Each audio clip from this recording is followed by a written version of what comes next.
उमर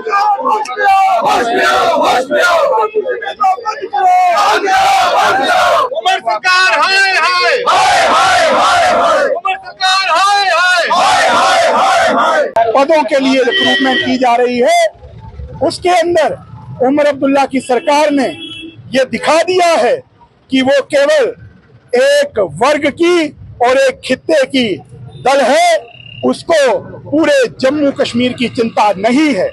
उर्दू को कंपलसरी करके नायब तहसीलदार के पदों के अंदर उन्होंने दिखा दिया है कि वो इसके बहाने भ्रष्टाचार को बढ़ावा देना चाहते हैं, क्योंकि जम्मू कश्मीर के अंदर 5 ऑफिशियल लैंग्वेजेस हैं, हिंदी, अंग्रेजी, डोगरी, कश्मीरी और उर्दू।